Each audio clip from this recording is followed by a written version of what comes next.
your money or your life. If someone thrust a gun in your ribs and said those words, what would you do? Most of us would turn over our wallets. The threat works because we value our lives more than we value our money. Or do we?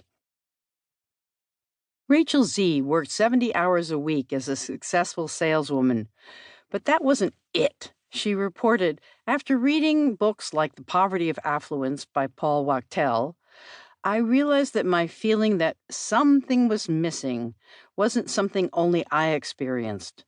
I began to talk with others and found that they often felt similarly let down. Having gotten the prize of a comfortable home with all the trimmings, there was a sense of, is this all? Do I have to work and then retire worn out, to be put out to pasture?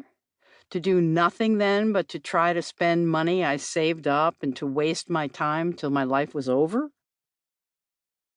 Don M's love was music, but his life was working in data processing, and he'd all but given up the hope that love and life could go together. Unsure of what it meant to be a man, he'd assumed all the trappings of adulthood and waited for the day when they'd catapult him into manhood. He'd graduated from college and gotten a wife, a skill, a job, a car, a house, a mortgage, and a lawn to mow. Instead of feeling like a man, however, he felt increasingly trapped. Elaine H. just plain hated her job as a computer programmer.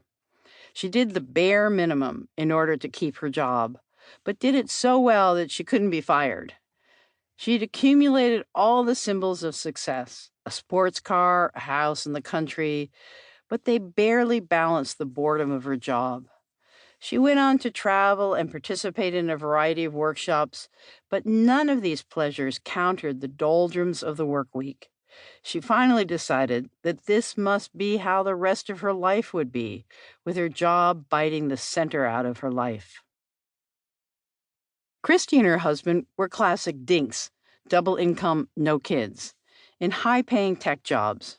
They were young, rich, and good-looking. What could not be perfect about that?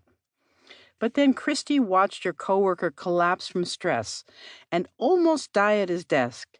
In Japan, they have a name for this, karoshi, death by overwork. When Christy saw this same person come back to work a week later, acting like nothing had happened, she knew that something was deeply wrong. Then her boss was hospitalized with a blood clot, and her best friend was fired. Christy started popping anxiety meds and bolting awake at 3 a.m. from stress. She thought, I can't do this anymore. This isn't worth it. Nicole followed her father's script. He was a lawyer and encouraged her to also get professional training, bugger the cost, because she would easily pay it off through her career. So Nicole got an advanced family nurse practitioner degree, which took more than 8 years and left her well over $100,000 in debt.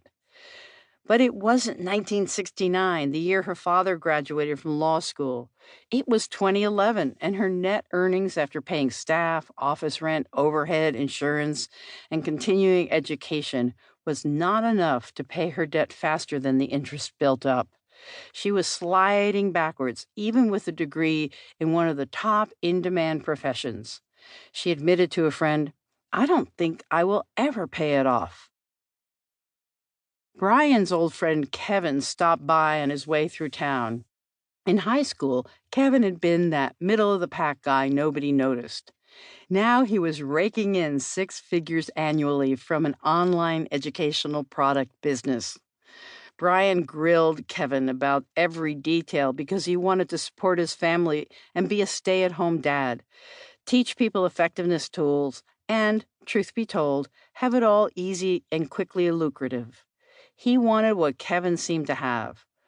But while the online education business has a very low bar entry, anyone can piece together a few web services and voila, have paying students.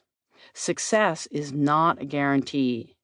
So Brian spent money learning from the best and more money buying the best tools, and the business actually took many more hours than he anticipated to set up and run. The expensive goose has, to date, failed to lay any golden eggs.